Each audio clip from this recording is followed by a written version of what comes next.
Welcome back, everyone, to Week 9 of the European League Championship Series. I'm Joe Miller, now joined by Marcin Lunga as we head into the last two games of Week 9. Next up is a matchup where both teams were victorious yesterday as the Super Hot Crew takes on Alliance. The Super Hot Crew were able to beat a pretty lackluster Roccat yesterday. Their key lanes got going early, and there was no real response from Roccat, which led to a fairly one-sided win for the crew. Yeah, everything started when Super Hot Crew punished Roccat for going Dragon in the early game. Not only did they pick up the Dragon, they killed multiple Roccat members and just got very far ahead. And from there on, they controlled the game. They took every single Dragon, took every Baron, and really showed as well how controlled and how strong a performance it was by the Super Hot Crew. And SELFIE and Oriana, talking about strong performance, he looked very, very good. I mean, he had some great shockwaves, and we talked about how important he is for the team to do well. If he has a good game, the rest of Super Hot Crew will often do really well, and he had a very good game yesterday. And if they manage to beat Alliance, then they will actually start pulling away from the rest of the middle of the pack teams here and move into the top standings, or possibly move into the top standings. Yeah, I mean, the Super Hot Crews look so good, and we're getting those mid-table wins as well, very important from them. On the other side, though, Alliance stepped up and finally stopped their 4-game losing streak by taking down a struggling Gambit Gaming. Didn't seem like a particularly difficult win for the team, but they did take their time finishing off the game, hinting that there's possibly some few insecurities still in the Alliance camp. Could be, but at least we can talk about Shook on Riven. Very, very strong performance. The first time we have seen it in the European LCS. He went 4-0 very early in the game and just continued to do well. And was a big part of Alliance actually winning the game. I mean, his Riven performance itself, his stats speaks for himself here. Alliance as a team, however, as you talked about, played a little bit too passive. I mean, they had a 12.5k goal lead at 30 minutes, and yet they took a lot of time on actually finishing the game here. So still some shot calling issues maybe they have to sort. We could also turn around and say it was just very safe. They controlled the map, took all the objectives, and didn't really give Gambit a chance to come back here. So it depends on how you actually see the game. And I really do like the fact we had some new picks from Alliance, because it means, once again, going into Champ Select, it's harder for the other team to predict what's going to happen. Well, the Super Hot Crew and Alliance don't necessarily agree on the Hot Crew's weak points. Both sides believe that Impaler and SELFIE's questionable synergy may decide the game one way or the other. I think Super Hot Crew has like very good mechanical players. If they snowball in the early game, they can easily win team fights if you try to fight them. I think they're one of the weaker teams, but they're scary at times. If you shut them down early, they don't really know what to do, because they're not very good at coming back into games since their rotational play is quite poor. I think our mid game is one of the strongest of our points. If we just step our early game, because most of our games we're just falling back, if we can pull it out and our early game is gonna be better, I think our mid game is strong enough to beat any team. SELFIE's he's definitely a talented player, but he also has like his own playstyle, and it's really hard to adapt to him. And that's the main issue that we have right now with Impaler and SELFIE. The way he's playing is really like not careful at all, and he doesn't think a lot before he does his movements. I like to play aggressive, and to play aggressive you need a good coordination with the jungle, especially with that meta. Either I'll have to play a bit more passive, or we'll see what happens. There's still a lot of like mistakes that we see when we're going over the replays. So if we can just fix them all up, then I think it'll be okay. Like, it'll be definitely a good game. SELFIE likes to play aggressive, something that you can do if you're synergy with your junglers there and you're not 10,000 gold behind. Yeah, and we have often seen SELFIE in the late game as well, engaged by himself. I remember Yasuo engaged against Gambit, where Super Hot Crew ended up losing the entire game. So it's good to be aggressive. Sometimes you need to relax a little bit. Yeah, but doing it at the right time is basically what we're saying here. But guys, here are the lineups for the two teams. On the blue side today is the Super Hot Crew with Mimer in the top lane, Impaler in the jungle, SELFIE in mid lane, and the duo of MrRalleZ and kaSing. On the red side, we have Alliance with Wickd in the top lane, Shook in the jungle, Froggen as the mid laner, Tabzz as the AD carry, and Nyph on support.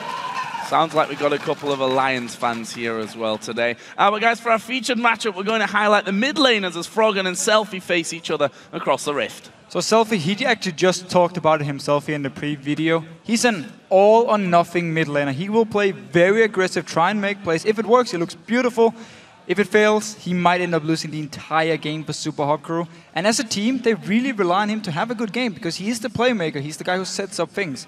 Froggen, on the other hand, he's completely different. He's Mr. Consistent. He will always do well. He will always get a lot of farm, be a big part of the team fights. I don't actually recall seeing Froggen losing his laning phase straight up here, so Alliance always know what to get here. And as a team, they've actually shown they don't need Froggen to solo carry, because Tabzz, Shook, again, they've both shown they can do it too. And you can put Froggen on something like Lulu, where he can then protect Tabzz, and then Tabzz will take over. Well, you guys have been voting on today's matches on lolesports.com, so let's take a look and see how this one adds up. 68% of you say that Alliance will take victory. It's a fairly good number for Alliance here, but I think they're a little shaky 4 games in a row. Losing streak was probably the reason why that's not a bigger vote. Yeah, I agree. I mean, they broke the losing streak yesterday, but against Gambit, who at the moment is not a very strong team. So we need to see what they can do against Super Haku, who did win yesterday against Rocket. Very good performance. Pretty much destroyed Rocket, actually. So they're coming in here with confidence. Alliance probably doing the same after they win. We need to see what's going to happen. So let's talk about champion select here. We saw, for example, Froggen bring out something new again yesterday, bringing Xerath to the table. So hard to ban him out. We know Froggen can play everything. He might even pull out a Nivea all of a sudden here. Xerath, I actually think Subaku might ban it if they don't know how to deal with it. Well, we're going to find out because we're heading into champion select for the Super Hard crew versus Alliance. So let's see exactly what they're going to be aiming for. Lee Sin first ban out against Shook, nothing really surprising there. kaSing gone as well from Alliance. I'd imagine there might be a Yasuo ban in here somewhere as well, we've seen. And actually the Super Hard crew punished Alliance earlier on in the season when they let Yasuo through. Both mid laners have also played Twisted Fate. I would definitely give it in favor to Froggen, however, who's been playing really well on Twisted Fate. Could see Subaku banned away, or maybe first pick it if they value it very, very high on someone like SELFIE. It is a champion you can make a lot of big plays on, but you can also get punished.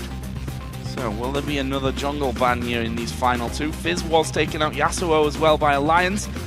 Will they target now with Lee Sin in there?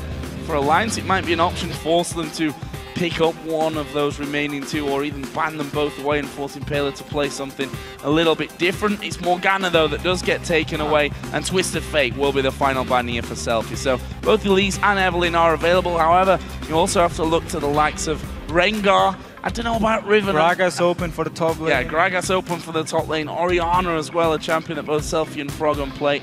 And let's not forget Riven. Don't know if it's going to be picked here today, though. So Shook actually said yesterday he wanted to pick Riven into Lee Sin and try and counter Lee Sin by killing him early game with the very strong jungle Riven. Didn't happen. He just ended up picking it and destroying Diamond on Rengar instead. We'll take it this time with Lee Sin being banned. Otherwise, Evelyn and Elise both open here. You don't actually have to take a jungler early on because of the 2 left. You can just trade them back and forth. And of course, Gragas top lane. Orianna first pick is something we see a lot of European teams do, and we seem to be the region who really just loves Orianna above everything else. I don't recall seeing her being first picked in any other region lately. No, teams putting more weight onto the likes of Gragas, exactly. First picked in here for Alliance, and maybe onto the likes of Lucian as well, although we'll see going forward now with the changes in there how Lucian's going to be stacking up. But Alliance take the Gragas as mentioned here. What will they pick as their second choice? Actually, it will be an AD carry, but it's going to be Corki for Tabzz. So it could be just a Lucian pick now for MrRalleZ, and we have a very standard AD carry setup, which we have seen a few times already this week. And Xerath, of course, being open, but with the Orianna, don't expect it to be locked in. I think SELFIE will take the Orianna. It's been a long time since I've seen the top lane Orianna, at least. And it actually fits Subaku's playstyle, because they talk about how they're weak early game, and Orianna is a very strong laner, so therefore it could explain the first pick. And generally, we see Orianna's always get a lot of farm in Europe. So, hovering over a couple of different supports here. They took Morgana away themselves, which I thought may have meant, okay, maybe they're going to go in for Leona now to be picked up, although that's still an option here for Alliance. Thresh is still open, which both kaSing and Nyph have put some great performances in on the past. Braum, of course, the champion which kaSing has also been favouring. Nyph played Braum as well yesterday. Looks like it is going to be the, I think we can safely say, one of the strongest lanes right now with Lucian and Braum. Yeah, very standard lane as well. All about getting the double tap with Lucian onto Braum when he applies the passive, and then you get a very early stun, and just trying to apply some burst damage here. And also Subaku, when they pick Lucian, they actually sometimes want to lane swap himself because Lucian is very strong in one-on-one. He's very safe. So we could see them try and lane swap in this game as well. Maybe to shut down Wickd a little bit. Try and force him away from his tower and deny him a lot of farm so he won't become this lane bully, which Gragas really is. So, Super Hawkcrew then. Final couple of choices, looking for top lane and jungle. Rengar, a champion which Impaler's gone to, although yesterday in that win over Roccat, he brought Ilyas to the table, was very convincing with Ilyas as well, ended up 3-1-6. Zilean is just kaSing. He's fallen into that Troll the Catholic mode where he just hovers all the supports. Pretty much anything. And that'll obviously be switched out. Rengar, though, is a very real possibility for the Super Hawkcrew. They switch over, though. Going to be Ilyas. Mundo as well. He's a champion that's really fallen out of favor, especially here in Europe. Mimer's the only one that's played him recently. So he's a champion who's actually very strong against double AP because you become so tanky they can't burst you down and you just run around them and you keep doing damage and just regain all your HP and they cannot take you down. You need an AD carry with Blade as Ruin King is the best to take down Dr. Mundo and of course an Ignite here. And normally on a mid laner like Xerath, you don't actually take Ignite because you're never really going to be in range to use it. So it could mean we only see Ignite on Nyph, and it would make it very hard to take down Mimer in the late game if he becomes this monster in the late game. Well, yesterday when we had Impaler on the analyst desk to talk through the games, and we were walking downstairs after that Alliance match, I said to him, so you're playing Alliance? And he's like, yeah, I'm not sure if we need to ban Riven. I don't know if we need to ban it. They obviously decided, no, we don't need to ban Riven. Shook is going to take it for a second game in a row, though. And yesterday, he got off to such a good start. Had like 3 kills 10 minutes in and he just ran rampage. 7-0-3 ended that game. It was very, very strong pick in the early game. You have a lot of damage early on here, and if you find someone like Ilyas, you might be able to take it down one-on-one. It was the whole idea behind the Riven pick, according to Shook. Find the enemy jungle and just fight him straight up. And we did see him build a lot of damage. Only build a Randuin's Omen like 35 minutes into the game. So the rest of Alliance here might need to adjust to his build and say, do we need a tank here or not? Otherwise, we just got full damage. I mean, Wickd built full AP on Gragas. The only tank that was Nyph as a support without any armor or any MR in the game yesterday. And there was some issues for them to actually close out the game. Could be the same here, unless someone like Wickd actually want to build a bit tanky. Well, you guys have seen the champions. Now tell us which mid laner you think will lead their team to a victory. Tweet at LOL Esports with hashtag SHC Selfie or hashtag AllFroggen, and we'll check your predictions in-game. Xerath again, a second game in a row for Froggen. Actually finished 0-1-9 with it yesterday, so kind of typical. I suppose no kills is one thing, but the fact that he got so many assists just shows that he was playing Xerath the way that you should be playing Xerath, safe, in the back of the team and just hammering away. Or that Shook was kill stealing throughout the entire game. Or that. Could have been the same here. I mean, could have got a few kills at least. But I like the Mundo pick here. If Mimer gets to the late game, he's going to be very, very hard to kill for Alliance. And we need to see if he can actually get to late game point. Well, let's find out. We're going to get into game. It's the Super Hawkcrew versus Alliance.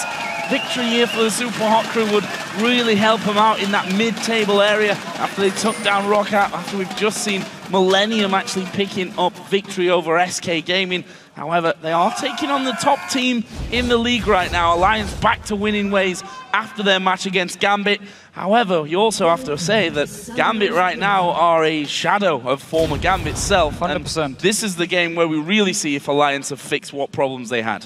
And the same picks pretty much, if you look at least solo laners and jungle for Alliance as they had yesterday, where Gragas as well were from Wickd just instant lock, really putting a lot of priority on getting this Gragas top lane, and it was a little bit surprising with Super Hawkcrew first picking Orianna and actually give Gragas over to Wickd, but it was simply because they wanted to pick Mundo into this double AP. It worked even better for them with the fact that they are against a Corki, so could see Tabzz go a Blade at the Ruin King after his Trinity Force here, a second item if he wants to try and deal with Mimer.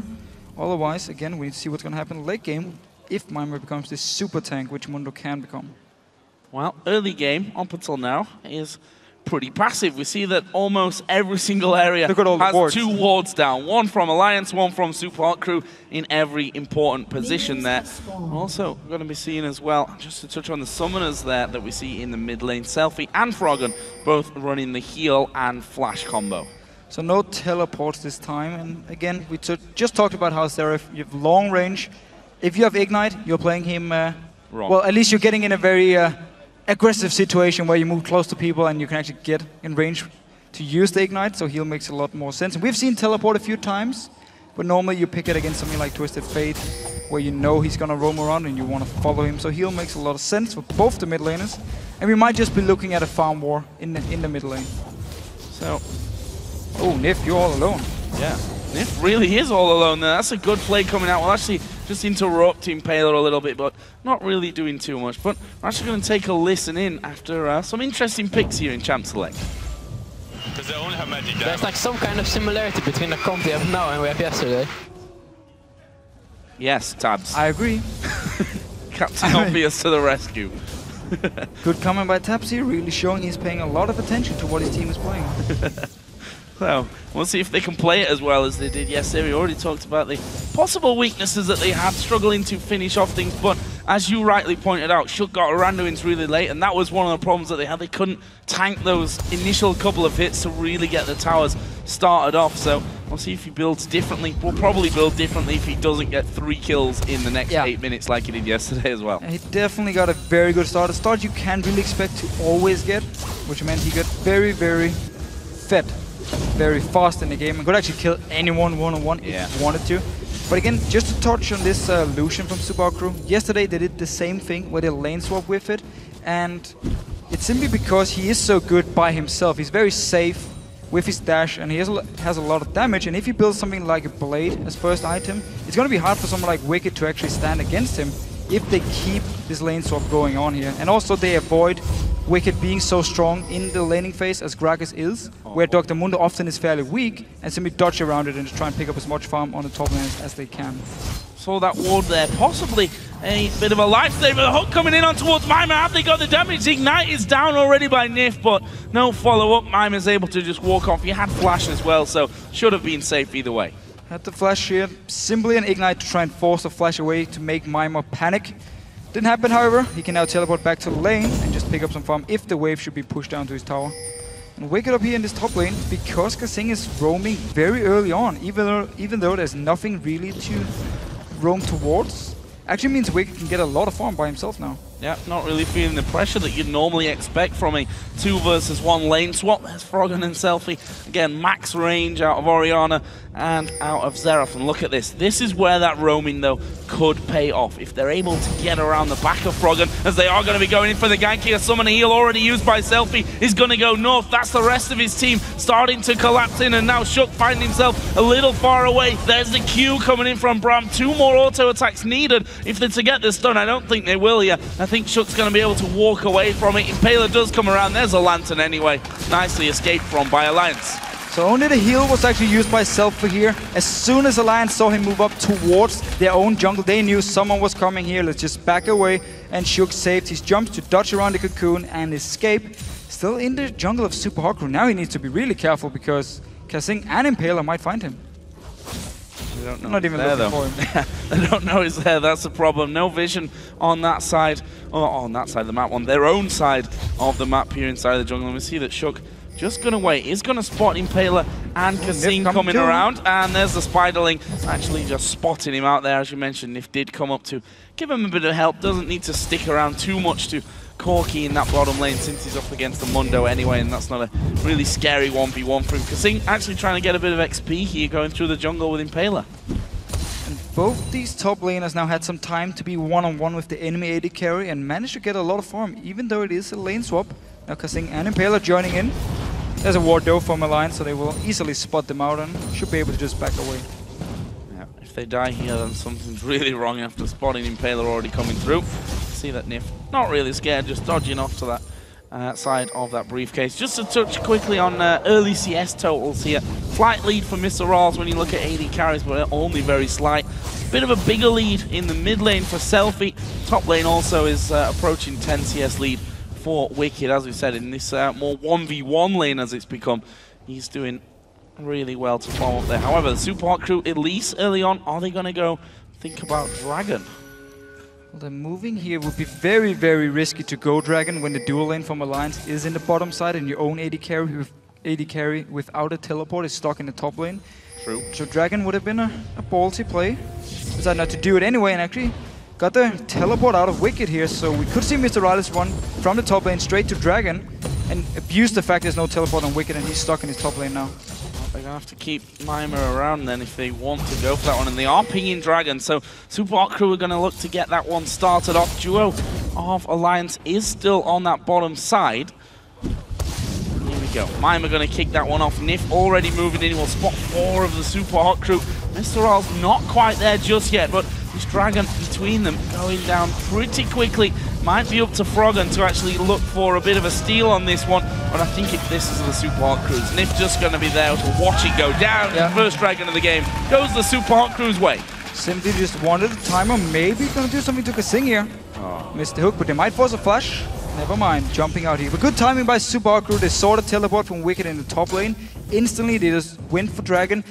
Perfect timing as well in the case that Tabzz had already recalled to base. So a bit of mistiming for Alliance with the recalls here, giving Super Hot Crew a very easy Dragon where they could only get the timer due to Nyph staying around, but couldn't really do anything to actually stop it. That's interesting. Yeah, Shook actually going pretty low from it. Did use his smite to kill off, or to get it low in anyway, and that will be Froggen getting himself the blue buff. We'll see if Alliance want to challenge for the Super Hot Crew blue buff. They've actually put a ward down on it as well, so they'll see that one coming up. We'll see if they can actually pull anything off on that front, whether they even want to try for that one. Currently, Froggen has managed to claw a little bit back in the CS war in that mid lane. Going to be about 60 to 67 by the time this wave comes through. And both AD carries actually build BF Sword as the very first item. Normally in Corki we always see Trinity Force as the first item because it gives him kind of a smooth power spike and it makes him pretty strong in the laning phase. But getting an early BF Sword is definitely not bad either for the laning phase. So simply because they were both in the lane swap and just farming by themselves, they got enough gold to go back, get an early BF and push. Both looking to rush for Infinity Edge. And I wonder if Tabzz then will build Trinity Force as the second item. Or something else here. And ooh, Wickd almost stealing the blue. Almost. Very, very close. SELFIE had just got it away. Did also see the vote from our featured matchup as well. 69% thinking that Froggen is going to be the one that wins this little encounter in the mid lane. Currently, he's behind still in CS, but it's a pretty small margin. Both of them going up towards Athene's first item, and now they look to put some pressure possibly on Wickd. He's already got Catalyst though, so he's got a lot of health. And Mimer does have some early magic resist and his ulti, so it's going to be hard for Wickd to actually kill him. But still, you can see here Wickd taking the cleaver to his big fat belly, so he avoids the cannon to actually die and therefore denies it away from Mimer. And it's basically a matchup in favor of Wickd, and was the reason also we saw the lane swap to try and avoid Mimer falling too far behind. But now he just needs to try and get as much farm as he can, because Wickd, he's on a rampage once again, looking at the farm. He did the same thing to Kuban yesterday. Farming like a beast, no doubt about that one. 30 CS lead that he's got. Actually, there was a ping here from the Super Hot Crew onto Froggen in the mid lane. Possibly thinking about trying to get in there. He's already put a lot of pressure onto SELFIE, and there's the ultimate coming out. SELFIE going to get hit by 2 out of the 3 charges. Still fairly safe, will recall. Froggen's got good range, but it's not going to be enough range to actually clip onto SELFIE anymore. Still, he did manage to force him back. Maybe a bit too early compared to what SELFIE actually wanted to do. Couldn't actually push out the wave with someone like Impaler and then recall. So Froggen can now push it in, deny some farm, and then go back himself and should be able to pick up the Fiends just like SELFIE did here. So one thing that's different today is that Shook has not got that dream start with Riven. I think yesterday at this stage he was already 3 or 4-0. And true. Today, no kills coming in, no first blood up until now. And look at this, the junglers reading each other impeccably. Shook up there, Impaler already waiting off to the side as well, just in case he gets pulled in there. Is Mimer actually getting altered back in towards them, but the presence of Impaler just sends Alliance running. Everyone disengaged very fast here, even though Alliance actually level 9 and level 7 on Shook, just 1 level above what Impaler was before he actually got level 7 as soon as he ran into the lane and a minion died. So never mind, at least for the junglers here. But pretty obvious, Alliance didn't really want to go into a big 2v2 fight. As soon as they saw him, Impaler just running away. And Froggen doing the same thing. And Cornia out to ward. As soon as he saw Impaler, he just flashed away. And heal. Whoa. That was, well, I mean, we can see, we're watching this game and seeing that both teams are playing incredibly safe and incredibly standard farm lane phases. That was maybe a little bit too much though. Heal and flash used by Froggen. Obviously felt like he was in some real trouble with SELFIE and Impaler both stacking up there, although they weren't particularly too close. Hook coming out, MrRalleZ dashing last second away from it. So no first blood, 12 minutes into the game. We are seeing, though, a good almost 2,000 gold for MrRalleZ, so he's going to go home and spend. Tabzz has already been home to spend. He's actually got a Phage there as his second mixing item. it up here. He's actually going to go Trinity Force as the first item, even though he had a BF Sword. He's not going to complete the Infinity Edge yet. Just simply wanted to pick it up because he had enough gold the very first time he backed. And now looking to farm towards Trinity Force. Only issue about Trinity Force Infinity Edge is it's very, very expensive. It's probably the most expensive items you can actually build here. So it's a bit risky if you get shot down early on, but because both AD carries have just been farming in these solo lanes and now farming against each other, but nobody really touching each other, just farming, they can both do it. This is still without a single kill in this matchup. Pickaxe was bought by MrRalleZ. Infinity Edge first item for him. And I think MrRalleZ is one of the only Lucian players that's really consistently not going for Blade of the Ruined King as first item these days. Yeah, true. He's following the same path we see over in OGN, and often in NA it's actually very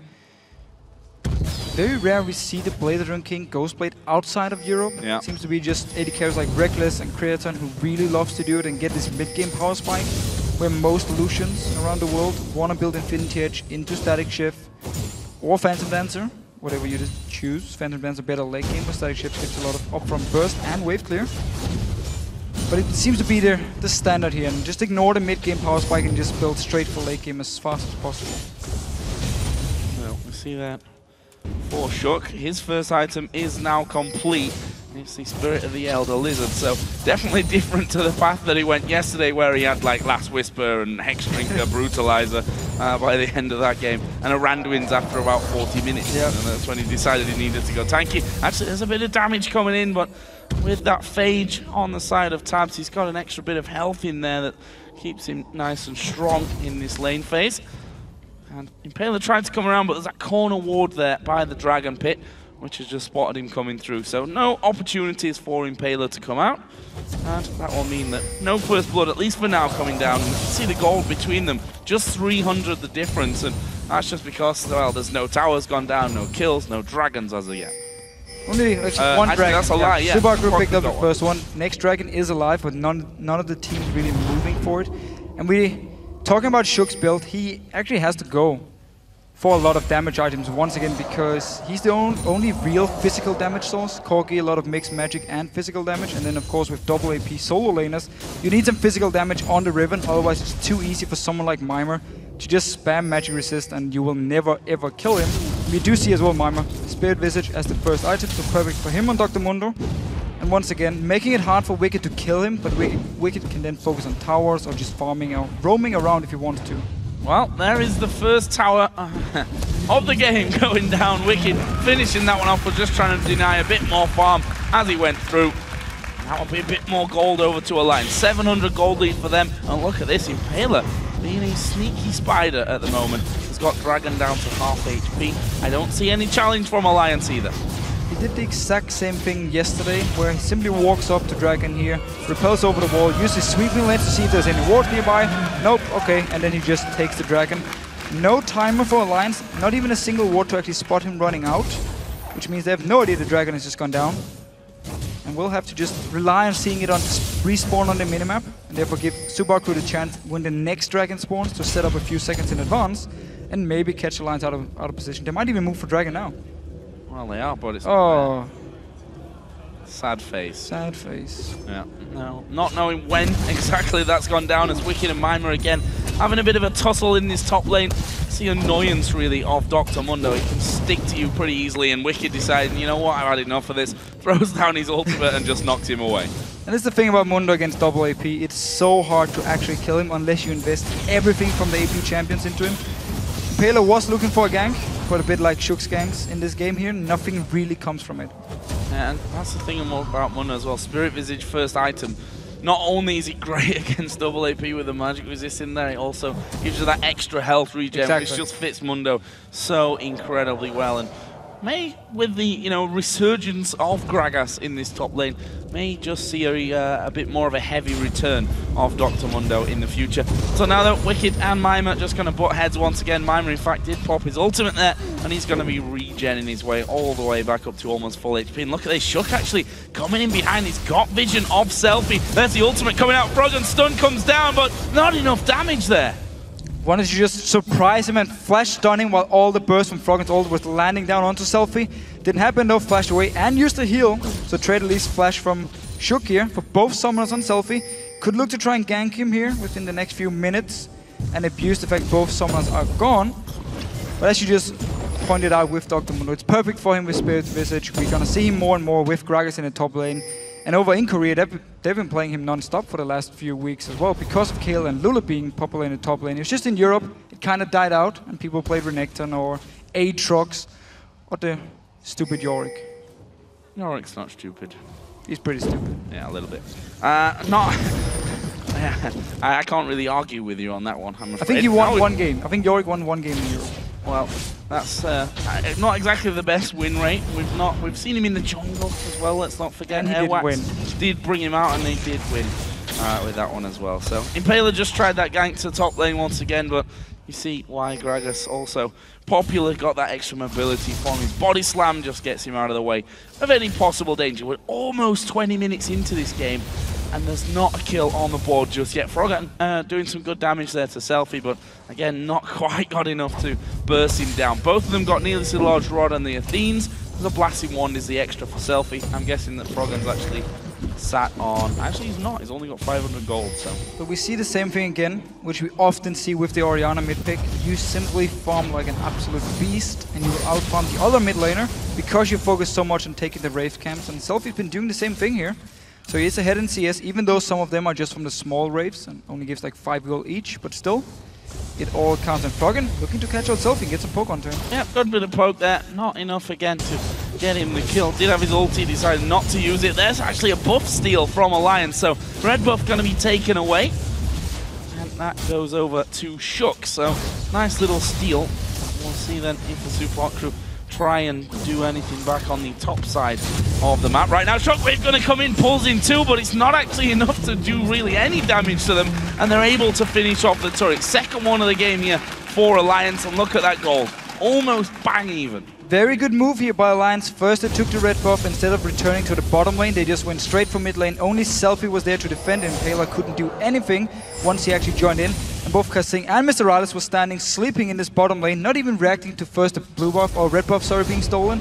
And then Alliance not even moving towards the bottom lane, but actually moving up towards the mid lane here. So, lack of wards in their own jungle before it happened. Couldn't actually see Alliance move to the mid lane, and simply not reacting and giving up a free tower.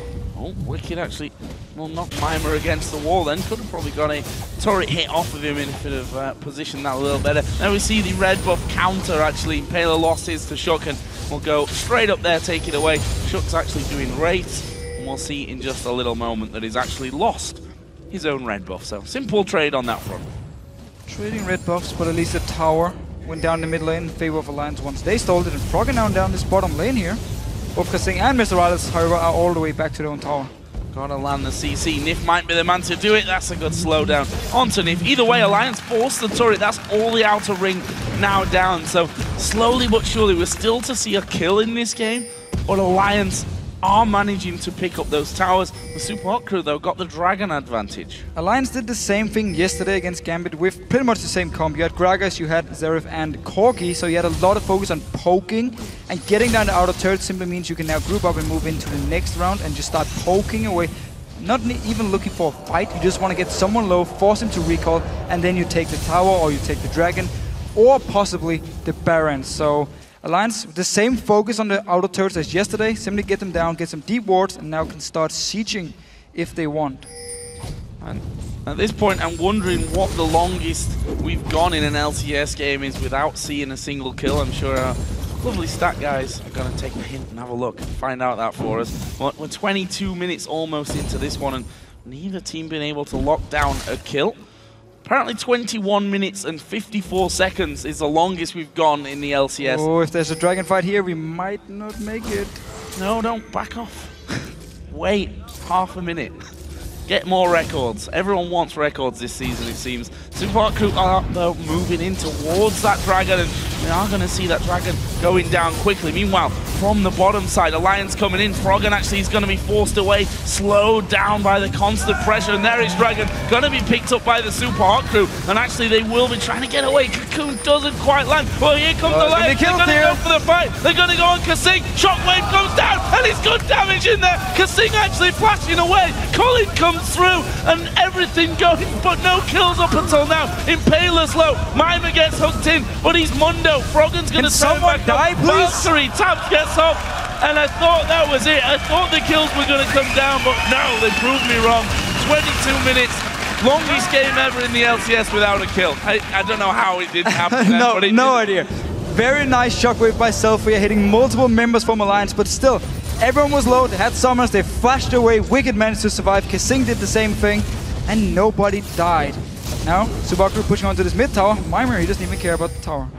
So I'm being corrected in saying it's possibly just the EU LCS, that record, so hopefully our stat men are listening to me and are going to find out for NA LCS as well. Then we can tell you if it's a proper record or not. Either way, it's a damn long time for no first blood, especially after that fight where everything's thrown in and so many men are low. But this game couldn't be closer. Bang even on gold. Alliance got the turret advantage. Super Hot Crew had all 3 dragons. Leaves us even on that front. If we look at the farm, it's basically top lane and mid lane that are evening out the difference in this one. I'm not even sure you really want this record. I mean, not being able to pick up any kills in the game on at least 20 minutes is not exactly the best thing, but both junglers been doing the same thing. They've been farming, ran into the lane, realized, okay, we can't do anything, just backed away instantly. Nobody really went for anything aggressive, and Alliance just focused on the towers. Didn't even want the kills, and Super Hot Crew just been focusing on the dragons, as you pointed out. And everyone just been farming here, and both teams really looking to go towards the late game points. And looking at Super Hot Crew's lineup, I can definitely be very happy with it. Both SELFIE and Mimer will be so strong in this late game. So coming into this week's play for the Super Hot Crew at 20 minutes, if you look at some of their average numbers, 180 for SELFIE average at 20 minutes. He's got over 100 more than that. Similar scenario for the AD carry, similar scenario in the top lane as well. And that just shows you that this game is very, very farm heavy from the start. Super Hot Crew here making a move now though. They want to take their second tower of the game. Yeah, so now Super Hot Crew doing the exact same thing Alliance did earlier in the game, move between the lanes as a group and just take down the tower. Tabzz was pushing the bot lane and Froggen was sitting in mid lane, so there was nobody to actually wave clear up in his top side. Wickd was already forced away from the tower, and just 2 very easy towers for Super Hot Crew very fast here. The only thing Alliance seems to be getting in response is the Wraith camp. I wonder if a game has ever finished without a kill. You'd figure it's impossible. Don't think so. It would surely be impossible for that to happen because you kind of just have to let your base go down and not challenge for it whatsoever. But 25 minutes in, there's still no kill here between the Super Hot Crew and Alliance. However, there's lots of farm, of which SELFIE is having that at 30 CS, 35 CS lead in the mid lane. On the other side, it's a more considerable 60 CS lead for Wickd, who's now got Banshee's Veil on top of his Rod of Ages and a needlessly large rod as well. So slightly different build from him this time. We did see pretty much a pure AP build out of him yesterday, but this time going in there for that Banshees.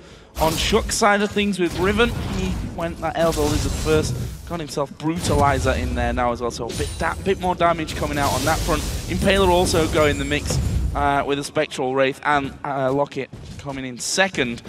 So really similar scenarios for both teams. We see the mid laners have pretty much the exact same build as well. In fact, now it is identical, like literally the identical build between the two of them. AD carries, obviously there's a slight difference there. It's Corki, we've got Trinity Force going to go Infinity Edge second. On the other side, Infinity Edge into Static Shift. Another BF sword in there for both players as well. So let's see if MrRalleZ want to build a Bloodthirster to get the shield against double AP, or if he wants the Scimitar to get some magic resist and a cleanse. Also to dodge around, or if he gets cleansed, if he gets stunned by Froggen or hooked by Nyph. Could definitely be an option. It's an item a lot of the AD carries really like now, because you get the movement speed for ranged after 4.10 as well, making it a very good magic resist item. Overall though, we don't really see anything special build-wise. Very standard. Wicked Banshees makes a lot of sense as well against magic damage from Mundo, magic damage from SELFIE, Impaler. Only MrRalleZ really doing physical damage here, so getting some early magic resist makes him a bit beefy in these team fights, if we ever get a second team fight. We don't know yet. Might just be farming for the next 50 minutes. Well, I have now got confirmation that this is in fact the longest game without a kill Go EU in LCS. LCS history. So records, ladies and gentlemen, are being made in this game right here. It's definitely not the record for the most kills in 20 minutes, that's for sure. But Super Hot Crew here are looking for another Dragon. 30 seconds until that one comes up. We can see that both top laners have kind of separated from each other. In fact, they're on, confused me for a second, on opposite sides of the map. Mundo has looped all the way around the back of the Baron pit, and Wicked's like, yeah, I'm just going to push your lane up now. I think Mimer's going to farm it at the halfway point of the map. Slightly curious scenario there in that top lane, but it's all about preparing for Dragon. Oh, SELFIE needs to be careful. Oh, the hook's coming in. This is going to be first blood. Chunk is going to take it. 27-40 into this game. MrRalleZ also going low at the back. They need to get away. It's a great ulti out of Wicked, and that will be the second kill. kaSing goes down to Froggen, and we saw Froggen trying to chase Super more, but Alliance get themselves the 2, and I think they're going to push this mid lane out. They might even go for Baron here with 2 members down. We're already 28 minutes into the game. There's a long time before SELFIE and kaSing respawns. And this is all SELFIE here. He's staying all by himself in the front. There was no vision of Nyph. He came in with the hook. And now Mimer is going to go down too. Well, he's a big tanky Mundo. And he's going to flash over the wall, which means that he gets away with his life. And we stay at 2 kills. However, Baron may in fact be going down here. And it is going to be coming out. Mimer just going to stick around to the side. Impaler's gone down there as well. There is the Baron takedown. And it's Alliance that do manage to pick it up after 28.5 minutes. And that will leave us at 3-0. We've had 1/3 of the amount of Barons than we've had kills. Don't say that very often. No, definitely not here. Alliance moving for the Dragon though. And this is the thing we often talk about with SELFIE. He's always playing very aggressive. Said it himself. Yeah, exactly. He said it himself. He's staying in the front. He wants to try and make the big play, but Alliance caught him out of position, killed him, followed up with kaSing, gets the Baron now, and getting the goal lead. And when you have a siege comp and you have a Baron buff, it just makes it even harder for the other team to do anything against you. Especially because there's not really any hard engage on the side of Super Hot Crew either. They need either kaSing to land his ulti from range, they need Mimer to try and flank around, or a Cocoon from Impaler. It's not ideal engage, so Alliance can actually just push up, poke, back away, poke as much as they actually want. Well, Super Hot Crew are looking like they are going to be taking a tower. Support will tank it up until the minions come in, and that will be their 1/3 of the game. So tied on towers now. The entire outer ring is down. So we'll start to expect, you know, a few wards to appear in enemy sides of the jungle. For now, though, it's Alliance have got a ton of wards by Baron, which they've taken. Super Hot Crew have warded their bottom side of the jungle. Got no vision actually of the top side here. And notice here, Tabzz will actually build Blade Rune King. As we talked about in Champs League, was an option for him, simply against Mimer, to poke him down in the start once he's on 100%, because it's 8% current health you do. So in the start you do a lot of damage to someone like Dr. Mundo, get him fairly low, and then maybe the rest of Alliance can either force him out of the fight or kill him. Very smart of him to get the Blade, and also helps him survive against a comp which can't really dive onto the AD carry. It's all about Mimer just running in to a lot of people. The rest of the lineup won't really be able to follow him and try and kill Tabzz, so the Blade should be enough to keep him alive, otherwise Nyph should be there to help him. And let's see if Alliance actually want to group up and start sieging down here. Wickd has no teleport and he's very far away from the rest of the team. Yeah, you got to feel that Tabzz should be safe unless he makes a positional mess up really during these fights, when he's got that Valkyrie, when there's so much to stop, so many slows, stuns, a flay even out of Nyph to stop Dr. Mundo from running straight through there and being able to take him down. There's the defense on the bottom side of the map. Looks like Alliance actually just going to be sieging up. Meanwhile, Wicked and Mimer having a bit of a fight in that mid lane. Wicked now got his Zhonya's Hourglass on top of the Banshees and that Rod of Ages. See them just trying to poke down, get rid of those minions as fast as they possibly can, and have a poke on towards that turret. We'll see here if the Super Hot Crew can actually hold on to it. There's a hook on towards kaSing, but quickly they back away from it and taking a good chunk of damage. That might be enough to get the Super Hot Crew away from the tower. I again, it is the scary thing with Alliance and the Siege comp here. Give them the Baron buff, give them the region, and they will just stand at your tower and poke away and land a hook from Nyph. We just saw the damage they can actually do onto someone like kaSing. He has a lot of HP, but he doesn't really have any defensive stats to back it up. Now Alliance just keep poking in. Wickd joining as well, doing the exact same thing they did against Gambit yesterday. 5 versus 5 in the bottom lane. kaSing will be charged with blocking as much of that damage and he can. We'll see though. That's a lot of poke that goes very deep behind the turret from the likes of Froggen. As the hook comes out, Mimer wouldn't have been the ideal target to land on anyway. SELFIE got himself home guards. Gonna feel that he's gonna need them to be getting back into these fights as quickly as possible after taking the poke. I mean, Xerath super range, you got Corki blowing ultis in there. It's Wickd using his ulti actually to try and force them away. Colleen coming out, MrRalleZ being hit by Froggen's ulti from the backside. There's the shockwave. Shock's gonna go down here possibly. Oh, he's got away. He's got alive somehow out of that one. And now Impaler turned around on. There is Shock from the side to throw his ulti in. And there's one man down, but you gotta feel it's gonna be more here. Mimer the next target. This is gonna be 3 men dead for the Super Hawk. Oh, he got a kill. Stubbs somehow survived through all that damage, and that is the inner turret going the way of Alliance, and maybe more. Super Hawk crew, they used everything on trying to kill Shook. He just dances away. They did manage to kill him. He came back in the fight, picked up a kill in the very end as well. And Alliance just showing here they are ahead, and the AP combo from them once again in these team fights is very, very strong. Gambit didn't have a chance against it yesterday, and Super Hawk crew doesn't seem to be able to do anything either at this point. All about still losing the Baron. Ooh. Froggen almost blasting MrRalleZ down to nothing there. His ulti's come up. He's going to fire his ultimate in to the base. And MrRalleZ is already healing up. Did actually connect with one, possibly a second one as well. Either way, Wickd is pushing the top lane, and I think he's actually going to take the tower. Or before, let's have a look at that fight again. All right, so let's notice how much damage they actually put onto Shook and how many abilities they invest into him. Ulti from kaSing, Impaler jumps him, ulti from SELFIE as well, and yet the damn guy jumps away, refuses to die. Mimer is the only guy in the front line trying to actually kill him. No way for him to really chase once he gets hit by the box from Nyph. And Shook up in his top side here. He's not done yet. He will join in. Looks for Mimer after SELFIE goes down. Nothing he could do. Then Shook comes back in. Now he's gonna die. Never mind. Yeah. Never mind, and actually gets the killing blow as well. And he actually flashed to get the stun onto Mimer underneath that tower as well, so really nicely done. Alliance keep up their no-death record so far this game. 35 minutes in, and things have moved a little quicker since that Baron takedown, or actually, really since the Dragon takedown in the first fight of this actual match where kills happened.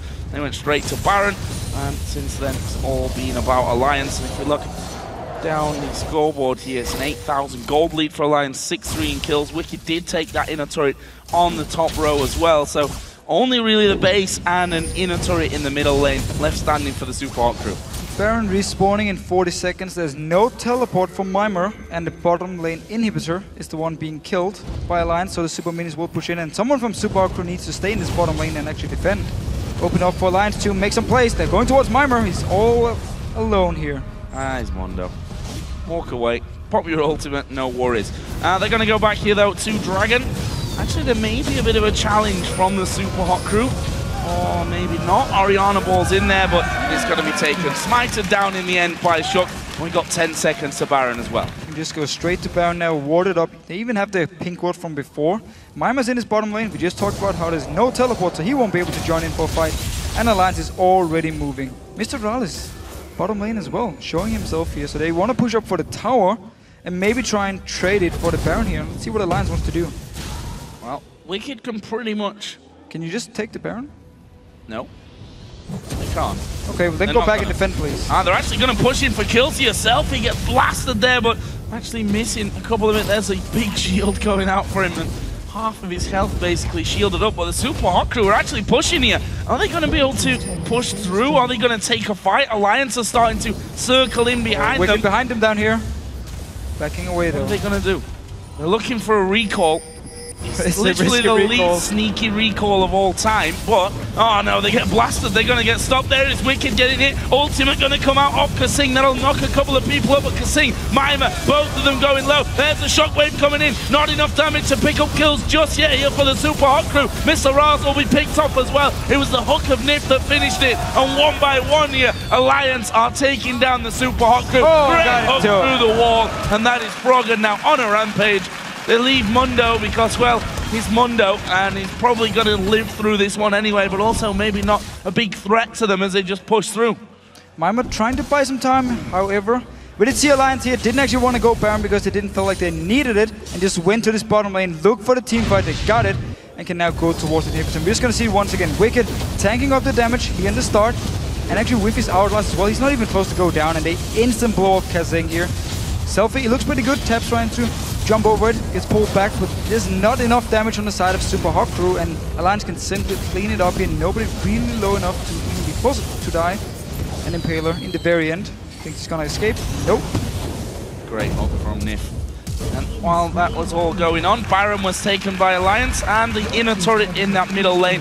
Inhibitor did respawn on the bottom lane though, so bit of a brief respite there for the Super Hot crew. And have to feel for him, you know, that push on the bottom lane was kind of, let's try something here, because they wanted to trade for Baron, yeah. They wanted to trade 1 or 2 towers in the bottom lane for the Baron because they didn't feel like they could even fight Alliance.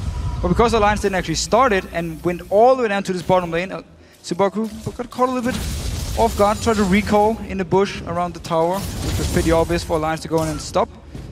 So actually a very good move by Alliance to not go Baron here. Credit to them. I was questioning at first, what are you actually going to do here? You're going to go Baron, you have 2 members bot lane, or they're going to try it again. What are you going to do? Well, Super Hot crew are now moving towards that bottom lane once again. They're still looking for their first kill this match. 10-0. Did get some towers, so it's not a perfect game, sadly. Now they may be looking for someone like Tabzz to run down with the wave here, but there's no real reason for Alliance to even split up as a team. They can just run as a group, push down into the base. Super Crew is actually pinging up to the base of Alliance, but they're going to base race. They're going to base race. They're going to try and see if they can hold on. Oh, now they're recalling. Boring. Why did they not go for it? I mean, Alliance here are going to probably have this inhibitor before they can actually get in there and do anything about it. Inhib turret goes down. There's an open inhib down bottom which respawned in here, so there's going to be 2 inhibs from Alliance's side at least taken down off the map. And the Super Hot crew now, well, you know, statistics show that if you lose 2 inhibs, the chances of being able to hold on are pretty slim. Pretty slim indeed, but they quickly realized Alliance were a bit too fast for Super Hot crew to even have a chance to win their base race, and now back to just lose both inhibitors. We do actually see Mimer, he picked up Spirit of the Dancing Golem, the jungle item, simply because it gives 25% bonus HP. So it's very good on Mundo in the late game. You just saw there the gold over time difference between the 2 teams, so even for such a long time.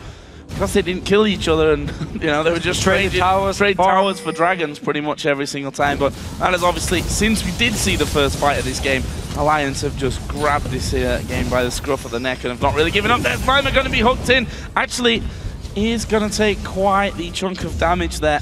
I mean, it looks like it wasn't a lot, but that's about 2,000 health that they just took away from Mimer. He's so ridiculously tanky. And again, the teams, they were so even in items. They were both looking towards the late game. It seemed like until SELFIE got caught out of position, instant Baron for Alliance, a lot of towers, a lot of gold. And now we just compare the AD carries, all of a sudden Tabzz is a whole item ahead of MrRalleZ, even though they were so even in the early mid game. Really showing how much gold Alliance picked up from just the Baron. Good dodging from SELFIE there. He actually used Summon a Heal to heal himself and get that speed boost. Mimer going to be jumped on. Are they going to have enough to finish him here? Actually got damage back onto Wickd, and they didn't finish off Mimer, who had chance now to get his ultimate running for quite a while. kaSing also going to be pounced on by Froggen. Almost finished off. Surely that's enough to open up the floodgates for Alliance and finish off that final inhibitor turret. It's 2 more. Oh, beautiful. That was the Valkyrie away from Tabzz, and that is going to be the tower going down. 3rd and final inhib will be finished off as well. And now the super minion's going to start streaming in from the mid, from the top lane. Bottom lane is pushed out a little bit. That was an interesting flash from Shook. Style points, if nothing else. Support Crew, they need to try and fight, do something here, because they're just going to lose the game either way. If they don't fight for itself, they're going to be focused, use these Zhonya's, made it easy for the for Alliance to finish them off, and now only 4 men left standing on either team. They did kill Shook, of course, in that, but will that should be able be to enough? finish, yes. I think so as well, especially since Tabzz is running through Mimer. Where's the final hit? Oh, he's flashed into the base, gets away. MrRalleZ hooked in, he's going to get bounced around, finished off by Froggen. They're looking for even more kills here on the fountain. And Alliance, they've got their super minions coming in. They're still trying to kill off Mimer.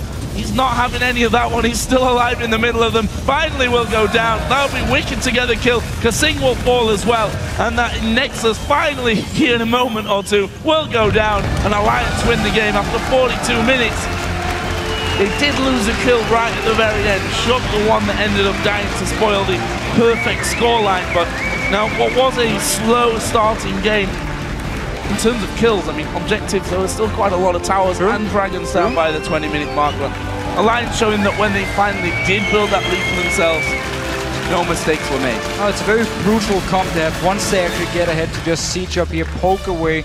We saw Support Crew, they couldn't really engage onto them, just took a lot of damage, and once they actually tried to engage, couldn't even kill Shook. He jumped away and ended up losing the fight. But I know we talked about it in the game, but it all boils down to SELFIE, over-aggressive by himself, caught out of position. Alliance gets the Baron, use it to take some towers in the bot lane to siege up with the siege comp and get such a big gold lead. It didn't even matter like late game, mid game wise anymore, because Alliance got so much gold all of a sudden. They got very far ahead in items, and there was nothing Support Crew could do to actually come back in the game once they felt so far behind. In some games, it's hard to tell and to really point at the exact reason why a game went the way it did. In this one, it was quite clear, though, because they didn't kill each other for 28 minutes. 8 minutes, yeah, basically the longest we've seen a game go without any kill in LCS history.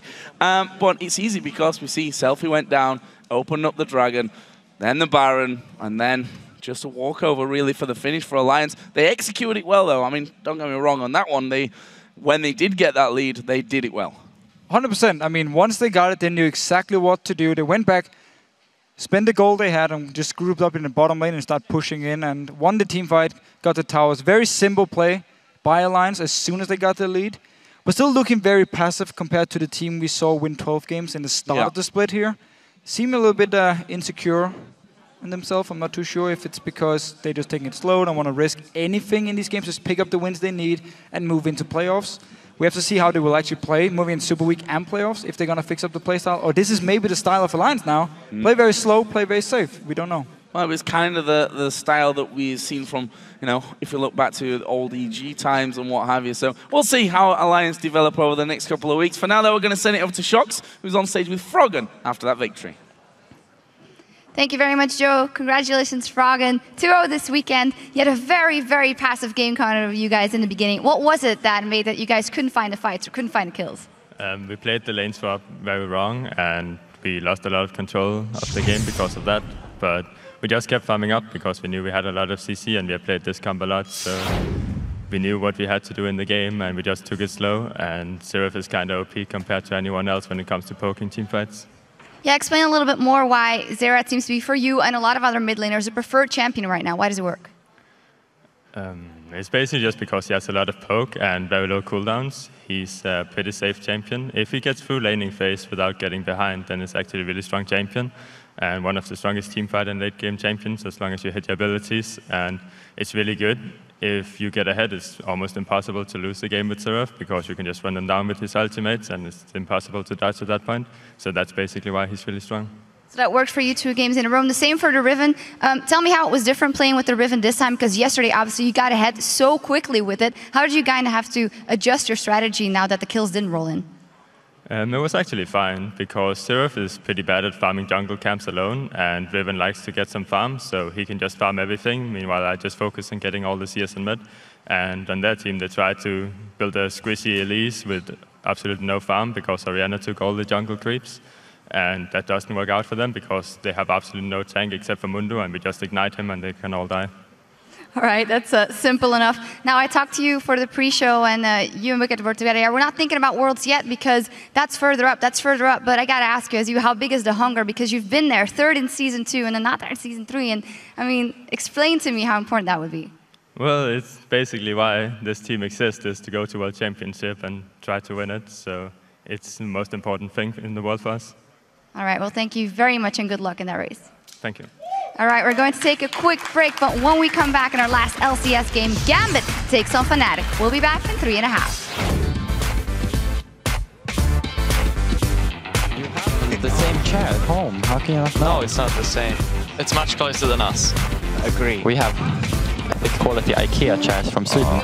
Oh, SELFIE needs to be careful. Oh, the hook's coming in. This is going to be first blood. Chunk is going to take it. 27-40 into this game. MrRalleZ also going low in the back. They need to get away. It's a great ulti out of Wickd, and that will be the second kill. kaSing goes down to Froggen, and now Impaler turned around. There is Chunk from the side to throw his ulti in, and there's one man down, but you got to feel it's going to be more here. There's the shockwave coming in. Not enough damage to pick up kills just yet here for the Super Hot crew. MrRalleZ will be picked up as well. It was the hook of Nyph that finished it, and one by one here, Alliance are taking down the Super Hot crew. Great hook through the wall.